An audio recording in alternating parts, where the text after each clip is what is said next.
প্রিয় বন্ধুরা, আশা করি আপনারা সকলেই ভালো আছেন, সুস্থ আছেন।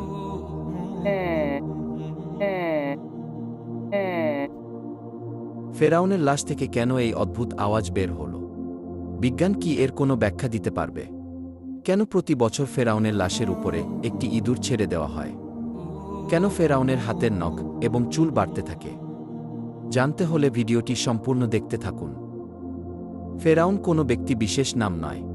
ফেরাউন হল মিশরের তৎকালীন বাদশাদের উপাধি। পৃথিবীতে অত্যাচারী ও খোদাদ্রোহী শাসকদের মধ্যে ফেরাউন ছিল অন্যতম। ফেরাউন শুধু অত্যাচারী শাসকই ছিল না, সে নিজেকে খোদা দাবি করত। আল্লাহর পরিবর্তে মানুষকে তার এবাদত এবং পূজা করতে বাধ্য করেছিল। পবিত্র কুরআনের ২৭টি সূরায় সর্বমোট ৭৪ বার ফেরাউনের কথা উল্লেখ করা হয়েছে এবং খোদাদ্রোহী এই অত্যাচারী ফেরাউনের করুণ পরিণতির কথা তুলে ধরা হয়েছে। হজরত মুসা আলাইহিস সালামের কাছে ফেরাউন যখন যুক্তিতর্কে হেরে গেল, তখন সে ঘোষণা করল, আমি অবশ্যই তোমাদের হাত এবং পা অবশ্যই কর্তন করব এবং তোমাদের সবাইকে ফাঁসিতে চড়াব। যখন ফেরাউনের মন্ত্রিসভায় এই সিদ্ধান্ত পাশ হয়ে যায়, তখন মহান আল্লাহ রব্বুল আলামিন হজরত মুসা আলাইহিস সালামকে জানিয়ে দিলেন, হে মুসা, তুমি আমার বান্দাদেরকে নিয়ে রাত্রি যোগে বের হয়ে যাও, নিশ্চয়ই তোমাদেরকে পশ্চাদ্ধাবন করা হবে। অতঃপর মুসা আলাইহিস সালাম যখন তার কওম বনী ইসরাইলকে নিয়ে রাত্রিবেলায় চলতে শুরু করলেন, যেতে যেতে তিনি লোহিত সাগরের পাড়ে চলে গেলেন। অনেকেই এটাকে নীল নদ বলে থাকেন।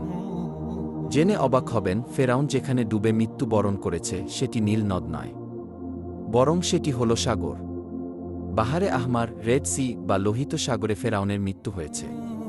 কেননা আরবিতে নাহরুন শব্দের অর্থ হল নদী, আর বাহরুন শব্দের অর্থ হল সাগর। পবিত্র কুরআনেও বাহার শব্দটি ব্যবহার করা হয়েছে।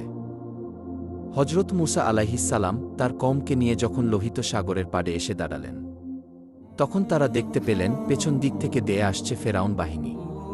তার কওমের লোকেরা বলতে লাগল, সামনে বিশাল উত্তাল সমুদ্র, পিছনে ফেরাউন বাহিনী, নিশ্চয়ই আমরা ধরা খেয়ে গেলাম।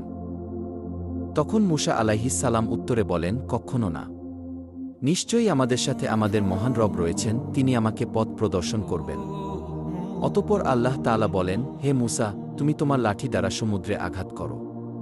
সমুদ্রে আঘাত করার সাথে সাথেই সমুদ্রের বুক চিরে একটি বিশাল প্রশস্ত রাস্তা তৈরি হয়ে গেল। সাগরের মাঝে রাস্তার দুই পাশে পানি দুই ভাগে বিভক্ত হয়ে সুউচ্চ পাহাড়ের মতো দাঁড়িয়ে রইল। আমরা অনেকেই জানি লোহিত সাগরের গভীরতা প্রায় ৪ থেকে ৯ হাজার ফিট। সুতরাং সমুদ্রের তলদেশের মাটি প্রকাশ পেয়ে দুই পাশের পানি প্রায় ৯ হাজার ফিট উঁচু হয়ে দাঁড়িয়েছিল। শুষ্ক সেই পথ দিয়ে মুসা আলাইহিস সালাম এবং তার কওম খুবই স্বাভাবিকভাবেই সমুদ্র পাড়ি দিয়ে ওপারে চলে গেল। ফেরাউন এবং তার দলবল এসে যখন দেখতে পেল লোহিত সাগরের মাঝ বরাবর একটি বিশাল রাস্তা হয়ে গিয়েছে, তখন ফেরাউনের উজির হামান বলতে লাগল, আমরা ইতিপূর্বে লোহিত সাগরের পাড়ে এসে দেখেছি, কখনো রাস্তা ছিল না, কিন্তু এখন কিভাবে রাস্তা হল? ফেরাউন তখন উত্তর দিল, এই রাস্তা নাকি সে নিজে নির্মাণ করেছে। আল্লাহ তাআলা পবিত্র কুরআনে বলেন, আমি বনী ইসরাইলকে সমুদ্র পার করে দিলাম, কিন্তু ফেরাউন ও তার দলবল বনী ইসরাইলের পিছু ধাওয়া করল। ফেরাউন তার দলবল নিয়ে যখন সমুদ্রের মাঝপথে এসে উপনীত হল, তখন আল্লাহ তাআলা সমুদ্রকে স্বাভাবিক হওয়ার ঘোষণা দিলেন, ফলে পানি তাদেরকে ডুবিয়ে দিল। তৎক্ষণাৎ ফেরাউন বলতে লাগল, আমান্তু, আমি ঈমান আনলাম, লা ইলাহা ইল্লাল্লাহ, আল্লাহ ছাড়া কোনো মাবুদ নেই। আমি সেই আল্লাহর প্রতি ঈমান আনলাম যে আল্লাহর প্রতি ঈমান এনেছে বনী ইসরাইল। আমি সেই আল্লাহর প্রতি ঈমান আনলাম যে আল্লাহর প্রতি ঈমান এনেছে পয়গম্বর মুসা এবং পয়গম্বর হারুন, এবং আমি মুসলমান হয়ে গেলাম। সুপ্রিয় দর্শক, ফেরাউন সেই মুহূর্তে ঈমান আনলেও তার ঈমান গৃহীত হয়নি। আল্লাহ তাআলা জবাবে বলেন, তুই এখন ঈমান আনছিস, ইতিপূর্বে তুই ছিলি চরম অবাধ্য এবং পৃথিবীতে ফাসাদ সৃষ্টিকারী, সুতরাং তোর ঈমান এখন ধর্তব্য নয়। আল্লাহ তাআলা আরও বলেন, আজ আমি তোর দেহ রক্ষা করব, যেন তোর পরবর্তী লোকদের জন্য নিদর্শন হয়ে থাকে। নিশ্চয় অধিকাংশ মানুষ আমার মহাশক্তিশালী নিদর্শন থেকে গাফেল। ইমাম কাতাদাহ রহিমাহুল্লাহ বলেন, বনী ইসরাইলগণ সাগর পাড়ি দেবার পর মুসা আলাইহিস সালাম যখন বনী ইসরাইলদেরকে ফেরাউনের নিহত হওয়ার সংবাদ দেন, তখন তারা এই খবর অস্বীকার করতে লাগল, কেননা ফেরাউনের ব্যাপারে তারা খুবই ভীতসন্ত্রস্ত ছিল এবং তারা বলতে লাগল, ফেরাউন হয়তো ধ্বংস হয়নি। মহান আল্লাহ তাদেরকে ফেরাউনের লাশ চোখে দেখানোর জন্য এবং এর থেকে অন্যান্যদের শিক্ষা লাভের উদ্দেশ্যে সাগরের ঢেউয়ের মাধ্যমে ফেরাউনের মৃতদেহটি তীরে এনে ফেলে রাখলেন এবং তা সবাই প্রত্যক্ষ করল। এতে করে ফেরাউনের ধ্বংসের ব্যাপারে তাদের নিশ্চিত বিশ্বাস হল এবং তার লাশ হবার জন্যে নিদর্শন হয়ে গেল। পরিশেষে তার লাশের কি পরিণতি হয়েছিল এ ব্যাপারে কোরআন ও হাদিসে কোথাও কোনো তথ্য নেই। কিন্তু এই ঘটনা সংঘটিত হওয়ার ৩,০০০ বছর পর লোহিত সাগরের তীরে জাবালিয়ান নামক স্থানে ১৮৯৮ সালে ফেরাউনের লাশ সর্বপ্রথম আবিষ্কার করা হয়। কিন্তু এখানে প্রশ্ন হল, ফেরাউনের মৃত্যুর পর থেকে ১৮৯৮ সালের আগ পর্যন্ত দীর্ঘ ৩,০০০ বছর লাশটি কোথায় ছিল? অধিকাংশ ঐতিহাসিকদের মতে এটি পানিতে অক্ষত অবস্থায় ভাসমান ছিল। যাই হোক, অতঃপর এই লাশটির সঠিক তথ্য উদ্ঘাটনে মিশর সরকার দীর্ঘদিন গবেষণাগারে সংরক্ষণ করেন।